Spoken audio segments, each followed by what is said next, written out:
Take the boy to you. He so troubles me, 'tis past enduring. Oh, my gracious lord, shall I be your playfellow? Oh, well, none of you. Why, my sweet lord? You'll kiss me hard and speak to me as if I were a baby still. I love you better. And why so, my lord? Not all because your brows are blacker. Yet black brows, they say, become some women best. So there not be too much hair there. Within a semicircle, or a half moon made with a pen. Who taught you this? I learned it out of women's faces. Pray now, what colour are your eyebrows? Blue, my lord. No, that's a mock. I've seen a lady's nose that has been blue, but never her eyebrows. Hark ye, the queen your mother arms apace. We should present our services to a fine new prince one of these days, and then you'd wanton with us if we would have you. She has grown of late into a goodly bulk. Good time encounter her. What wisdom stirs amongst you? Come, sir, now. I am for you again. Pray you, sit by us and tell the tale. Merry or sad shall it be? As merry as you will. A sad tale's best for winter. I have one of sprites and goblins. Well, let's have that, good sir. Come on, sit down. Come on and do your best to fright me with your sprites. You're powerful at it. There was a man. Nay, come, sit down, then on. Welcome to church, lad. I shall speak it softly. Yon cricket shall not hear it. Come on then and give it me in mine ear. Was he not there? His train? Camilla with him? Behind the tuft of pines I met them. Never saw I men scour so on their way. I eyed them even to their ships. How blessed I am in my just censure, in my true opinion. Alack for lesser knowledge, how accursed in being so blessed. There may be in the cup a spider steeped, and one may drink, depart, and yet partake no venom, for his knowledge is not infected. But if one present the abhorred ingredient to his eye, make known how he hath drunk, he cracks his sides, his gorge, with violent hefts. I have drunk and seen the spider. Camillo was his help in this, his pander.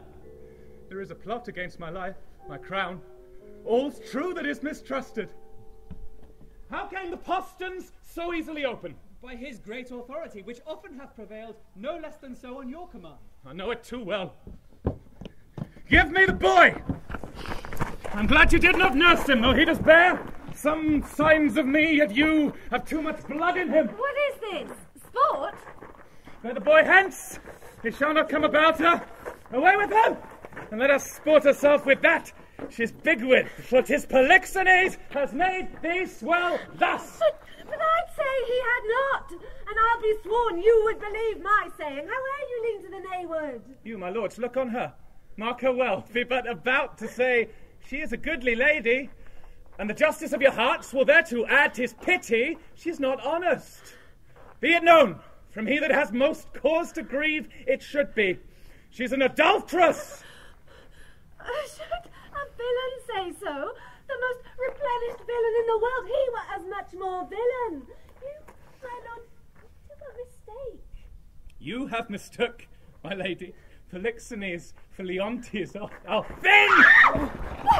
She's an adulteress, I've said with whom?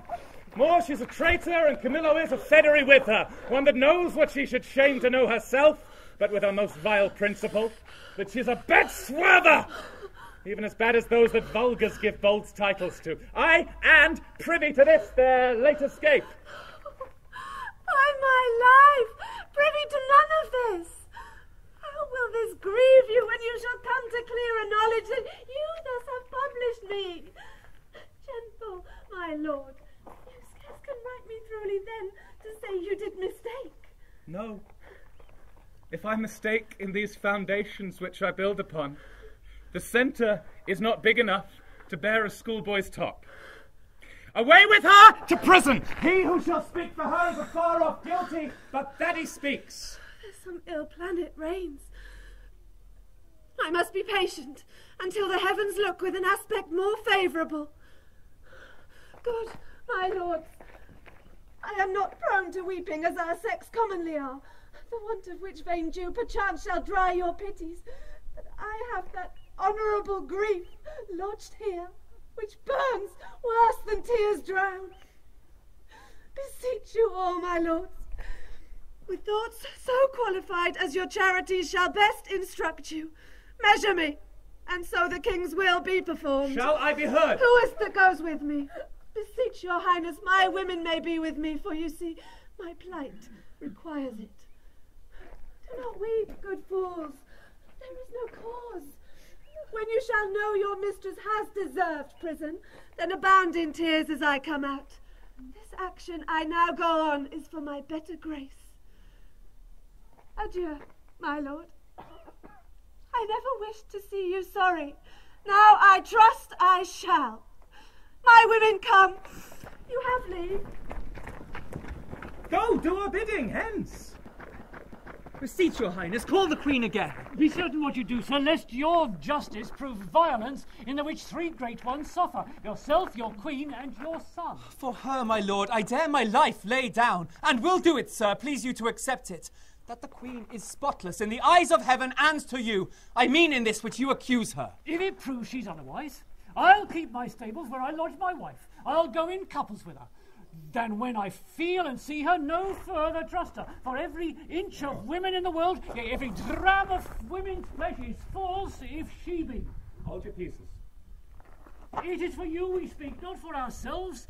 You are abused, and by some putter on that will be condemned for it.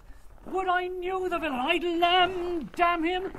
Be she honour flawed, I have 3 daughters. The eldest is 11, the second and third 9, and some 5. If this prove true, they'll pay for it. By mine honour, I'll geld them all. 14 they shall not see to bring false generation. They are coerced. I had rather glib myself than that they should bring false issue. Cease, no more. You smell this issue with a sense as cold as is a dead man's nose. But I do see it and feel it as you feel doing thus, and see with all the instruments that feel. If this be so, we need no grave to bury honesty. There's not a grain of it the face to sweeten of the whole dungy earth. Either thou art most ignorant by age, or thou wert born a fool. Camillo's flight added to their familiarity, which was as gross as ever touch conjecture, that lacks sight only, not for approbation, but only seeing all other circumstances make up to the deed, doth push on this proceeding.